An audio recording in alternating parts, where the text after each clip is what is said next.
Frankenstein by Mary Shelley, the Abridged version. Chapter 12. The Monster's Request.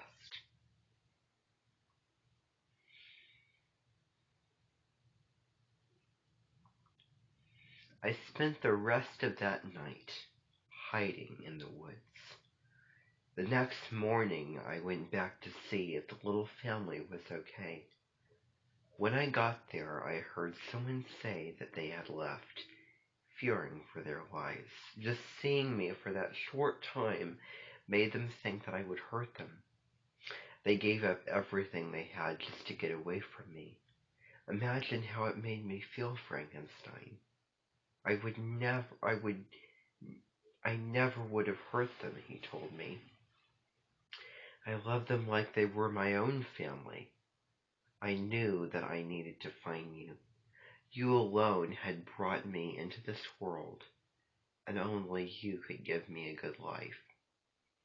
My travels were long. It took me many months to get to Geneva. The monster looked out of the tiny hut's window. The hut's tiny window at the rain falling outside. I couldn't stop thinking about why you had made me if the whole world was just going to hate me. I lived in the woods just outside Geneva. Those were the same woods where I know you saw me that rainy night. One morning I saw William. He looked like such a nice boy. I thought that maybe someone so young could ignore me, my mean appearance. I watched him and his brother for a long time and heard them talking about you. For one short moment, I thought I had found a member of my own family. This was the family that you brought me into, and they would have to accept me. I watched as William hid from Ernest. He stayed hidden until his brother gave up looking for him and left. That's when I came out of the bush. When William saw me, he screamed. I grabbed him so he wouldn't run away, but he wouldn't stop screaming. I held my hand over his mouth so he would be quiet. Soon his limp body fell into my arms, and I knew I had killed him. I saw the locket around his neck and took it. I left William there and ran away. I found the girl in the barn later that night and put the locket in her pocket. I knew it was wrong, he said. I knew it was bad, but I couldn't help myself. I wanted to hurt you, Frankenstein, for giving me this awful, awful life. Now, hours later, the monster finally told me what he wanted. I can't spend any more time alone.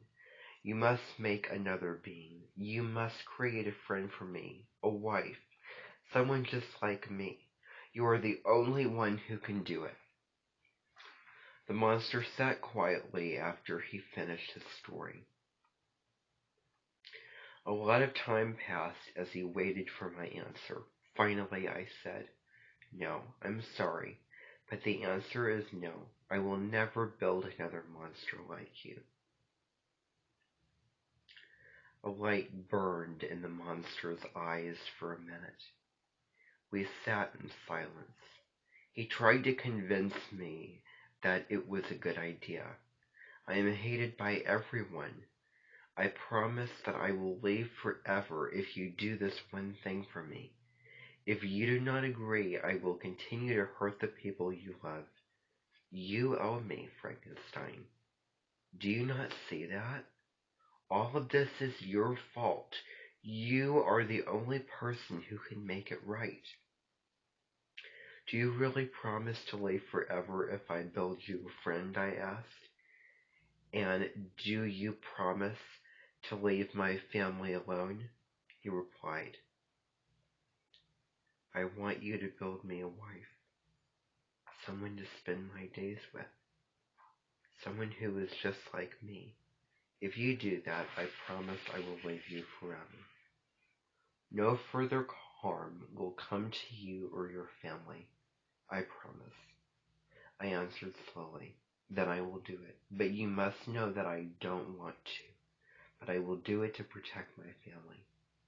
Thank you, Frankenstein, he said. I will keep my word. He looked at me carefully. But know that I will be watching you. I will make sure you keep your promise to me. He got up quickly and ran from the hut, leaving me behind. It took me many hours to find my way back to the mule. She was very hungry by the time I found her. We rode quickly back down the mountain. I spent the night at the inn and woke up early the next morning after a poor night's sleep. The long hike back to Ballery was very hard. By the time I got home, it was the very next day. Having walked for so long without resting, I looked wild. My hair stood up all over my head and my clothes were wrinkled. At first, my family was shocked to see me that way, but then they were glad that I was home, even though they wanted to know all about my trip. I couldn't tell anything that had happened over the past few days. I had a lot to think about, so I excused myself and went to bed.